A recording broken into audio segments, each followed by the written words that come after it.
आगमन काल की तैयारियों का 14वां दिन। आज के हमारे मनन चिंतन का विषय है अज्ञानियों को ज्ञान देना। क्रिस्त में प्यारे भाइयों और बहनों, आगमन की तैयारियों के बीते दिनों में कुछ दिनों से हम लगातार एक के बाद एक विषयों पर मनन चिंतन कर रहे हैं। हमने सुना और देखा है किस प्रकार जब मनुष्य ईश्वर की आज्ञाओं का पालन कर कर आज्ञाकारी बनता है, तब वह अपने जीवन में प्रभु के सामने निर्भय हो जाता है, क्योंकि वो प्रभु के प्रेम से प्रेरित होता है और इसीलिए वह लोगों में बिना भय बिना डर के सही का साथ देता है, सच्चाई के लिए खड़ा होता है। जब एक बार हम आज्ञाकारी बन जाते हैं, प्रभु के प्रेम में निर्भय हो जाते हैं, निडर हो जाते हैं, तब हम सच्चाई का साथ देते हैं।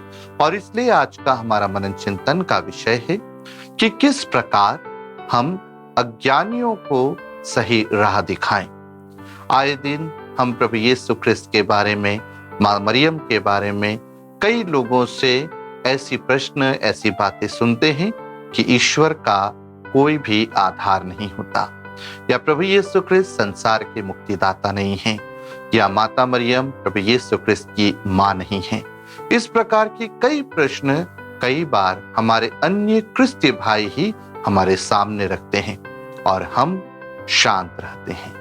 हम कई बार हमारे शांत रहने के इस प्रवृत्ति को कहते हैं कि मैं आपकी बात से सहमत नहीं हूं, परंतु शांत रहना इस बात का केवल प्रतीक नहीं है कि मैं आपकी बातों का समर्थन नहीं करता, बल्कि यह दूसरे प्रकार से भी देखा जा सकता है कि हाँ, आप जो कह रहे हैं मैं उस बात का समर्थन करता हूं।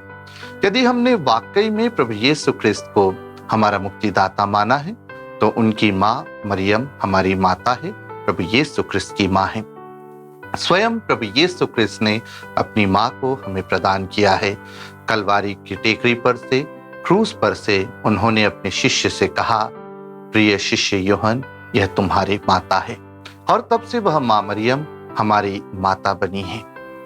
जब हम ये सब जानते हैं, तो हम बिना किसी भय के, चाहे वह क्रिस्तीय हो या अक्रिस्तीय या किसी भी धर्म को मानने वाले, यदि हमसे कोई कुछ प्रश्न करता है तो हम अवश्य ही उसका उत्तर दें।